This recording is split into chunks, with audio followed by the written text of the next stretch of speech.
News click സ്ഥാപകനും എഡിറ്ററുമായ Prabir Purkayastha jail മോചിതനായി. സുപ്രീംകോടതി വിധിയിൽ സന്തോഷമുണ്ടെന്നും നിയമപോരാട്ടം തുടരുമെന്നും പുരകായസ്ഥ കൈരളി ന്യൂസിനോട് പ്രതികരിച്ചു.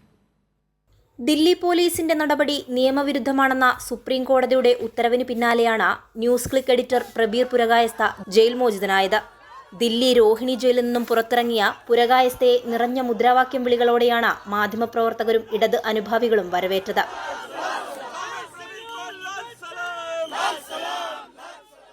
ഭരണകൂടത്തിന്റെ ജനാധിപത്യ വിരുദ്ധ നടപടികൾക്കെതിരായ സുപ്രീംകോടതി വിധിയിൽ സന്തോഷമുണ്ടെന്നും നിയമപോരാട്ടം ഇനിയും തുടരുമെന്നും പുറത്തിറങ്ങിയ ശേഷം പുരകായസ്ഥ കൈരളി ന്യൂസിനോട് പ്രതികരിച്ചു.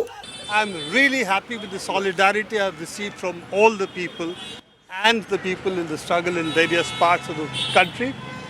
All I can say is that this is going to be a long fight, and of course the courts are there and we will fight in the courts as much as we are able to.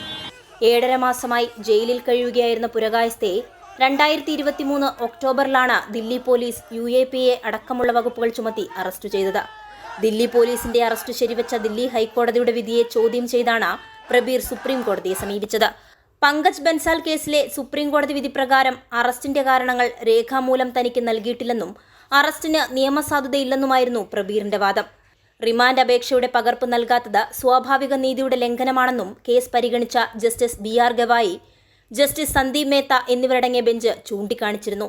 ഹർജിയിൽ നേരത്തെ വാദം കേൾക്കുമ്പോഴും ദില്ലി പോലീസിനെ supreme കോടതി വിമർശിച്ചു. കേന്ദ്രത്തിന്റെ കർഷക വിരുദ്ധ നടപടികൾക്കെതിരെയും പൗരത്വ നിയമ ഭേദഗതികൾക്കെതിരെയും നിരന്തരം കലഹിച്ച പുരകായസ്ഥ കേന്ദ്ര സർക്കാരിന്റെ കണ്ണിലെ കരടായിരുന്നു.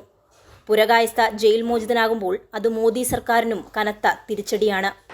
അന്വേഷണ ഏജൻസികളെ ഉപയോഗിച്ചുകൊണ്ട് എതിർ ശബ്ദങ്ങളെ ഇല്ലാതാക്കാൻ മോദി നടത്തുന്ന നടപടികൾക്കെതിരെ കടുത്ത തിരിച്ചടിയാണ് സുപ്രീം കോടതിയിൽ നിന്ന് ഉണ്ടായിട്ടുള്ളത്. ഇത് ജനാധിപത്യ വിശ്വാസികൾക്കും വലിയ ആത്മവിശ്വാസമാണ് പകരുന്നത്. ക്യാമറാമാൻ ശൈലേഷ് കല്ലായിയോടൊപ്പം സ്വാതി സന്തോഷ്, കൈരളി ന്യൂസ്.